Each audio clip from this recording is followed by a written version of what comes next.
R T D learning point YouTube channel में मैं Ashok Kumar sir आपका स्वागत करता हूं। पिछली कक्षा में हमने वर्णमाला के बारे में चर्चा की थी। आज हम संधि के बारे में चर्चा करेंगे। जो हमारा अगला चैप्टर है वह है संधि। तो सबसे पहले हम क्या करेंगे, संधि। तो जो संधि है इसको अंग्रेजी में कॉम्बिनेशन कहते हैं, COMBINATION, कॉम्बिनेशन। तो हम ये जानेंगे पहले संधि होती क्या है। संधि यानी कि दो ध्वनियों या दो वर्णों के जो परस्पर मेल से जो विकार उत्पन्न होता है उसे संधि कहते हैं। यानी संधि की परिभाषा क्या है, दो ध्वनियों के परस्पर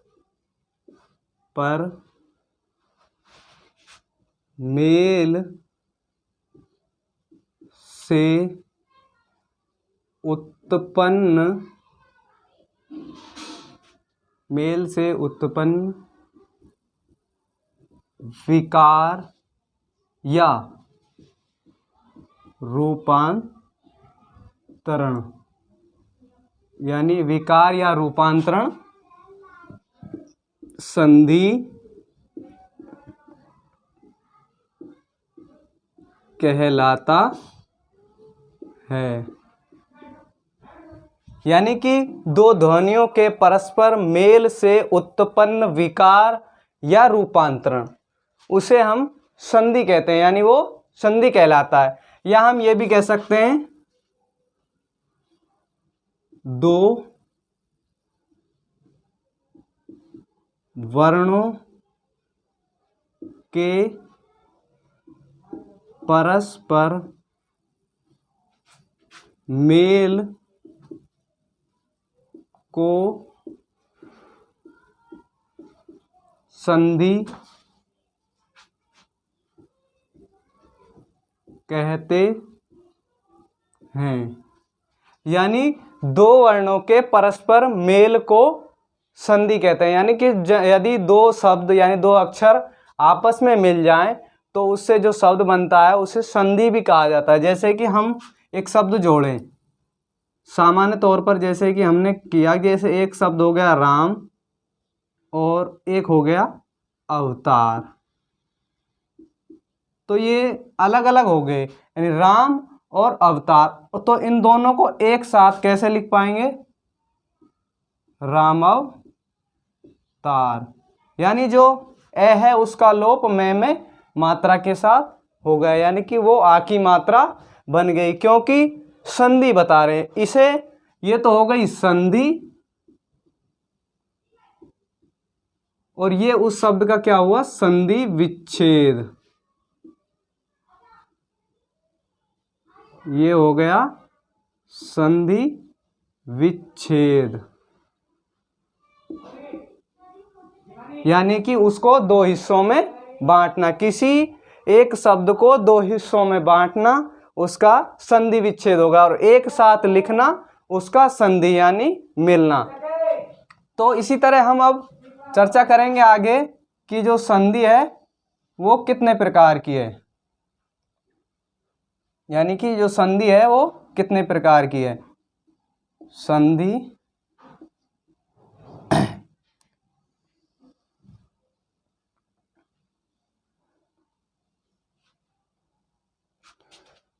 सामान्यतः संधि को तीन भागों में बांटा गया है, स्वर संधि, व्यंजन संधि और विसर्ग संधि। तीसरी है यानी विसर्ग संधि। तो पहली है स्वर संधि, यानी कि एक नंबर पर आती है हमारी, यानी पहली है स्वर संधि, दूसरी है व्यंजन संधि, यानी कि दूसरी का नाम क्या है, व्यंजन संधि, और तीसरा है विसर्ग संधि। जो स्वर संधि है इसमें अधिकतर स्वरों का ही मेल होता है, और जो व्यंजन संधि होती है उसमें स्वर और व्यंजन दोनों का भी मेल हो जाता है। और विसर्ग संधि के अंतर्गत विसर्ग जरूर आता है, विच्छेद होता है, तो उसके अंतर्गत जब विसर्ग आता है और जब उसका उस संधि का विच्छेद करते हैं तो विसर्ग आता है, और संधि करने पर वो विसर्ग का लोप हो जाता है। तो इसी तरह ये है विसर्ग संधि। अब जो हमारी स्वर संधि है, उसको भी 5 भागों में बांटा गया है। यानी कि पहले तो संधि के 3 भाग हो गए, स्वर संधि, व्यंजन संधि और विसर्ग संधि। तो इसी तरह अब जो हमारी स्वर संधि है उसको 5 भागों में बांटा गया। तो वो 5 भाग कौन कौन से हैं देखिए।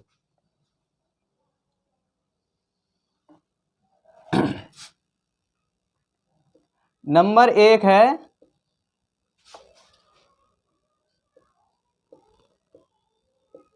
दीर्घ संधि। नंबर 2 है गुण संधि। नंबर 3 है वृद्धि संधि। नंबर 4 है यण संधि। और नंबर 5 है अयादि संधि।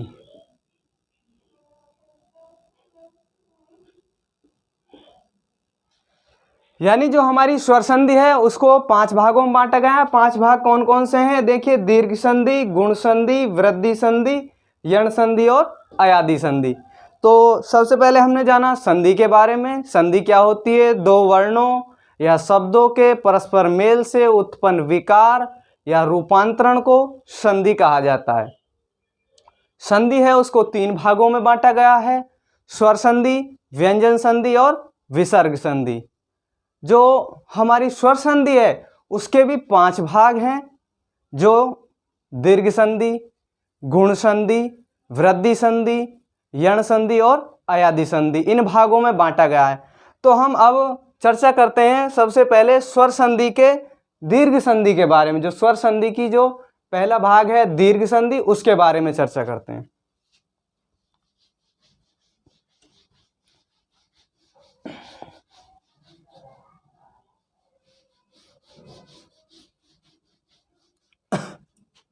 तो सबसे पहले हम जानेंगे स्वर संधि होती क्या है। देखिए, जब स्वर के बाद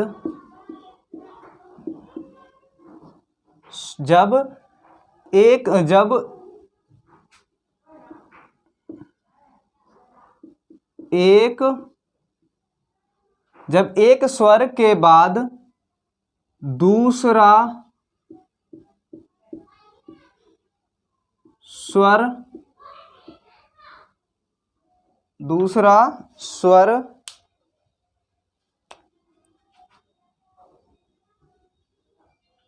आता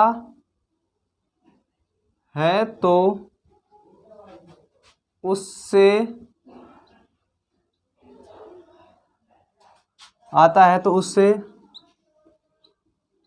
बनने वाली संधि स्वर संधि कहलाती है। यानी स्वर संधि के अंतर्गत यही होता है कि स्वर के बाद में दूसरा स्वर आ जाए, यानी स्वर के बाद में स्वर का जब मेल हो उससे विकार जो उत्पन्न होता है उसे स्वर संधि कहा जाता है। तो स्वर संधि में सबसे पहली है हमारी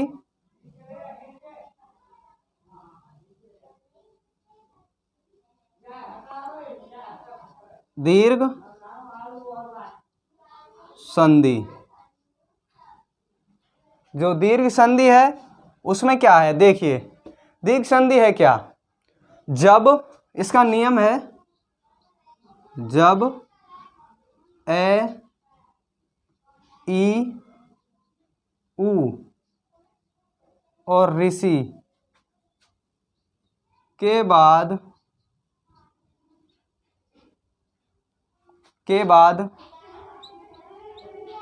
समान स्वर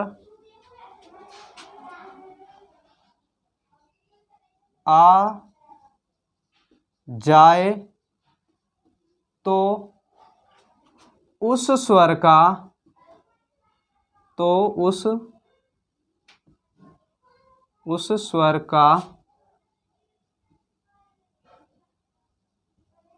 स्वतः ही, यानी उस स्वर का स्वतः ही दीर्घ यानी बड़ा, यानी आप जानते हैं दीर्घ बड़े को बोलते हैं, बड़ा हो जाता है, हो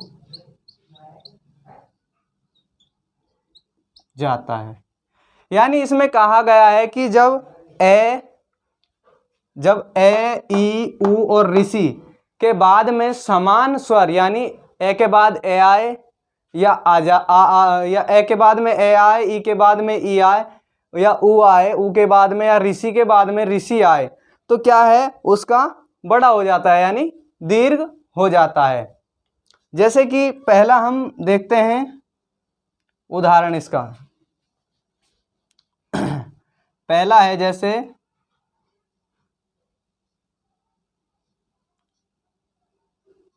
राम प्लस अवतार, तो इसमें राम प्लस अवतार, तो में क्या है ए, और इधर क्या है ए, तो ए और ए क्या बन गया आ, तो नया शब्द बनकर के क्या आया राम अवतार। तो इसमें अपने आप ही पता लग रहा है कि यहां में और ए छोटा है, उसका बड़ा हो गया, क्या हो गया राम अवतार। तो इसी तरह हम और आगे देखेंगे दूसरा शब्द, जैसे कि पीत प्लस अंबर, ये है बै, पीत प्लस अंबर। तो इसमें भी ऐसा ही हो रहा है, ए के बाद में ए आ रहा है, यानी ए है और उसके बाद में ए आ गया, तो इसका क्या बन गया आ। तो इससे क्या शब्द बना पीतांबर, यानी नया शब्द पीतांबर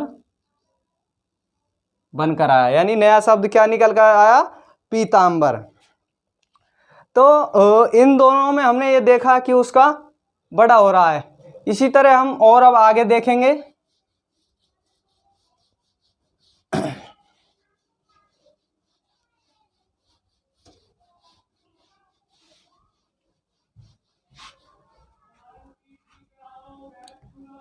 जैसे कि वधु प्लस उत्सव, इधर ऊ छोटा है और इधर भी ऊ छोटा है, तो ऊ और ऊ का क्या बन गया बड़ा हो गया, बड़ा, तो क्या बन गया वधुत्सव, यानी दीर्घ बोल रहे हैं, यानी कि दीर्घ बना रहे हैं। जैसे वधु प्लस उत्सव का हो गया वधुत्सव, यानी बढ़ाऊ हो गया। इसी तरह देखिए अगला शब्द मात्र प्लस ऋण, अगला शब्द हमने लिया है मात्र प्लस ऋण। तो इसमें क्या है, ऋषि आया है, तय में रह है ना, तो ये ऋषि हो गया। इधर भी ऋषि है ऋण में, तो ये क्या हो गया, बड़ा ऋषि।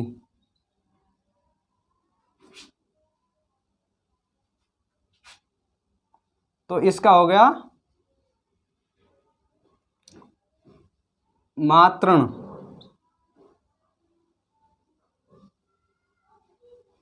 यानी मातृण, मात्र प्लस ऋण का हो गया मातृण। यानी कि जो ऋषि है उसका बड़ा हो गया, रे लग गया इसमें। ये ए का हो गया, ये ऊ का हो गया। और इसी तरह एक है ई का, देखते हैं हम, गिरी प्लस ईस। इधर छोटी ई है और इधर भी छोटी ई है, तो क्या बन गया, बड़ी ई। तो क्या बन गया इसका, गिरीश। यानी कि जो दीर्घ संधि है उसमें हमें जहाँ कहीं भी हमने ये किए हैं उनमें सभी में ये दिखाई दे रहा है कि जो विच्छेद करते हैं तो उसमें जब छोटे के बाद में दूसरा छोटा समान स्वर आ जाए तो उसका दीर्घ यानी बड़ा स्वतः ही हो जाता है, यानी कि बड़ा बन जाता है। जैसे कि राम प्लस अवतार में देखा हमने, राम प्लस अवतार, तो ए का आ, राम अवतार। इसी तरह पीत प्लस अंबर में ए का आ हो गया। इसी तरह वधु प्लस उत्सव में ऊ का बड़ा ऊ हो गया। मात्र प्लस ऋण में रह है आधा, इधर भी रह है, तो इधर रे का रे यानी बड़ा हो गया, यानी समान स्वर आ रहे हैं। और इधर गिरी और ई में छोटा ई और इधर भी छोटा ई और ई बन के बड़ा ई हो गया। तो ये क्या बन गया, गिरी शब्द। इसी तरह अब हम आगे चर्चा करेंगे। ये तो हो गई हमारी दीर्घ संधि। अब करते हैं हम गुण संधि के बारे में। अब हमने दीर्घ संधि के बारे में अभी अभी चर्चा की, अब हम आगे जानेंगे गुण संधि के बारे में। अगली संधि कौन सी है अपनी, गुण संधि। तो अब हम गुण संधि के बारे में चर्चा करेंगे। दूसरी है हमारी गुण संधि। यानी गुण संधि, इसके अंतर्गत एक नियम है। जो नियम है पहला देखिए क्या है, यानी पहला नियम, जब ए और आ के बाद ई या बड़ी ई आए तो, यानी जब ए और आ के बाद में ई या ई आए तो उसका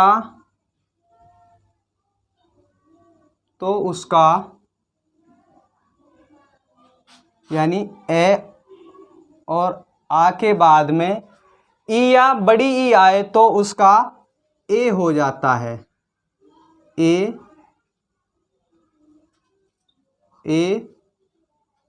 हो जाता है। यानी जब ए और आ के बाद में ई या ई आए तो उसका ए हो जाता है। जैसे कि पहला उदाहरण लेते हैं हम, पहला उदाहरण ले रहे हैं, शुभ प्लस इच्छा। देखिए हमारा पहला उदाहरण ले रहे हैं हम, शुभ प्लस इच्छा। तो इसमें भय में क्या है, ए आ रहा है। इस भय के अंदर ए शब्द आ रहा है, भय में भय यानी ए की ध्वनि आ रही है। और इधर क्या है, ई। जैसा कि हमारा नियम कह रहा है, ए और ई के बाद में, ए और आ के बाद में ई या ई आए तो, ए और आ के बाद में ई या ई आए तो उसका क्या हो जाता है, ए, यानी छोटा ए, यानी कि ए हो जाता है। तो इसका संधि क्या बनेगा, शुभेच्छा। शुभेच्छा, यानी शुभ प्लस इच्छा का शब्द बन करके क्या आया, शुभेच्छा, यानी एक ही मात्रा बन गया। यानी कि इसमें हमें आसानी से पता लग गया, शुभ प्लस इच्छा, शुभेच्छा। इसी तरह नर प्लस ईस, तो इसमें ए है, ए प्लस ई, ए के बाद में ई आ रहा है तो इसका भी क्या बनेगा, ए, यानी क्या शब्द बन के आएगा, नरेश। यानी इसका गुण परिवर्तन, यानी शब्द उस जो होता है उसकी मात्रा में परिवर्तन हो जाता है, यानी कि इसमें उसका गुण बदल गया। देखिए ए और ई का ए बन गया, छोटा ए। इसी तरह हम और भी शब्द बना सकते हैं, जैसे महा प्लस ईस, आ प्लस ई बराबर ए, आ प्लस ई बराबर ए हो गया, तो महा प्लस ई इसका क्या बन गया शब्द, महेश। यानी कि शब्दों में जो मात्रा है उससे परिवर्तन आ रहा है, आ और ई का ए बन गया। इसी तरह अब हम अगले नियम पर चलते हैं। ये तो हुआ पहला कि जब ए और आ के बाद में ई या ई आए तो उसका ए हो जाता है। तो उसके अंतर्गत हमने ये 3 उदाहरण देखे, शुभ प्लस इच्छा यानी शुभ धन इच्छा, ए प्लस यानी ए धन ई बराबर ए शुभेच्छा। हिंदी वर्णमाला में प्लस को धन कहा जाता है, यानी हिंदी व्याकरण में जो प्लस का चिन्ह लगाते हैं हमें इसे धन बोलते हैं, लेकिन हम प्लस कर जाते हैं इसको क्योंकि थोड़े शॉर्ट रूप में कहने के तरीके से। इसी तरह नर धन ईस, ए धन ई का ए यानी नरेश। इसी तरह महाधन ईस, आ प्लस आ धन ई का ए यानी महेश हो जाता है। तो इसी तरह हम और दूसरा अगला देखते हैं नियम। ये तो हुआ हमारा पहला, ए और आ के बाद में ई आए तो ए हो जाता है। तो अब दूसरा नियम हमारा क्या है, देखिए दूसरा नियम है इसका,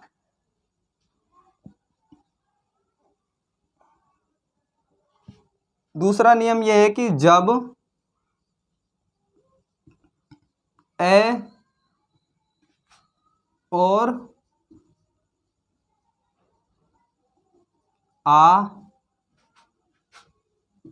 के बाद ऊ या बड़ा ऊ आ जाए तो इसका छोटा ओ हो जाता है। यानी जब ए और आ के बाद में ऊ या बड़ा ऊ आए तो उसका ओ हो जाता है। जैसे कि नव प्लस उत्सव, हमने एक शब्द लिया है नव धन उत्सव यानी नव प्लस उत्सव। तो इसमें देखिए वह में ए आ रहा है, ए बोल रहा है, और इधर क्या है ऊ। तो ए और ऊ इसमें बताया गया, ए और आ के बाद में ऊ या बड़ा ऊ आए तो ओ हो जाता है यानी छोटा ओ। तो इसका क्या बन गया, ओ। तो नव उत्सव, इसका जब संधि करेंगे इसकी तो क्या आएगा, नया शब्द नवोत्सव। क्या शब्द बनकर का आएगा, नवोत्सव। यानी कि नव प्लस उत्सव नवोत्सव। इसी तरह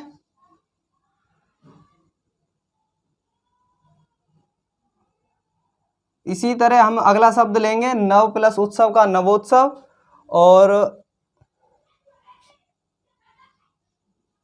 नर प्लस उत्सव। नर प्लस उत्तम करते हैं, उत्तम, नर प्लस उत्तम। रे में ए है और इधर है उ, यानी उ आ गया तो क्या हो गया ओ। तो नया शब्द क्या बन गया, नरोत्तम। यानी कि नरोत्तम का अर्थ होता है नरों में उत्तम, यानी लोगों में उत्तम, नरोत्तम। नव प्लस उत्सव यानी ए और उ का ओ, इधर भी ए और उ का ओ। यानी कि इन दो उदाहरणों से हम आसानी से समझ सकते हैं कि जो इसका दूसरा नियम है उसमें ए और आ के बाद में उ या छोटा उ या बड़ा उ आए तो उसका ओ हो जाता है। क्या हो जाता है, ओ हो जाता है। उसके दो उदाहरण हैं, नव प्लस उत्सव नवोत्सव, नर प्लस उत्तम नरोत्तम। तो इस तरह हम आसानी से समझ पा सकते हैं इसके जो नियम हैं उनके बारे में। अगला,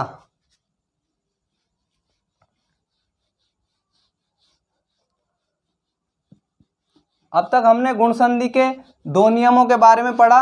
अब हम तीसरा नियम पढ़ते हैं। जब, तीसरा नियम, जब ए और आ के बाद में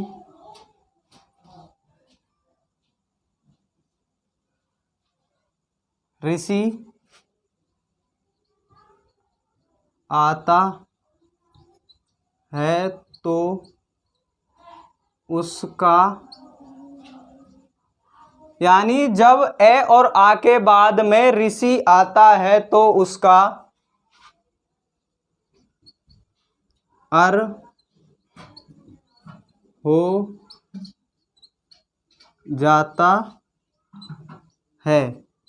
यानी जब ए और आ के बाद में ई आता, यानी ए और आ के बाद में ऋषि आता है तो उसका क्या है, अर हो जाता है। यानी कि जैसे पहला शब्द लेते हैं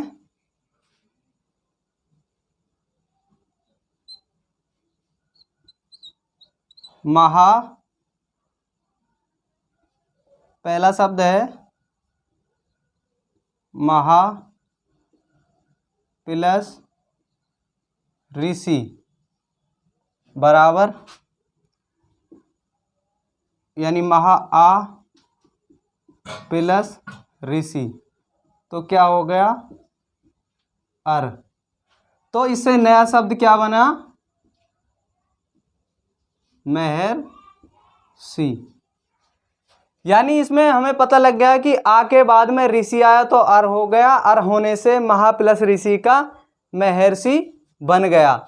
यानी कि जो पहले हमने उदाहरण देखे थे, पहले में ए और आ के बाद में ई या बड़ी आए तो ए हो जाता है, जो हमारी गुण संधि है।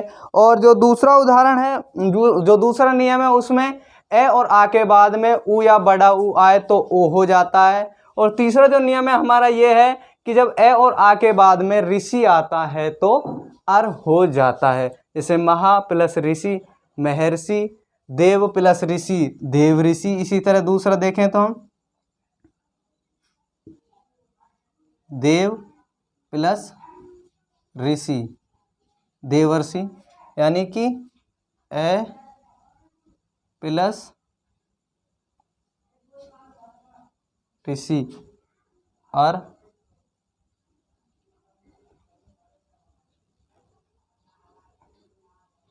देवर्षि, यानी देव प्लस ऋषि का देवर्षि हो गया। इसी तरह हम आसानी से इन दो संधि, जो हमारी जो स्वर संधि है उसके दीर्घ संधि और गुण संधि, इनको आसानी से समझ पा सकेंगे, क्योंकि इनके अंतर्गत जो नियम बताए हैं उनके आधार पर हमने आपको नियम भी बताया है और उसके एक एक दो दो उदाहरण भी दिए हैं, जिससे आपको आसानी से समझ में आए, देखने में आए और आप ज़्यादा से ज़्यादा और शब्दों को ढूंढने का प्रयास करें और अभ्यास करें, जिससे आप और ज़्यादा इसके बारे में समझ सकें, सुन सकें और अपनी जो तैयारी है उसको अच्छी तरह से सफल बना सकें।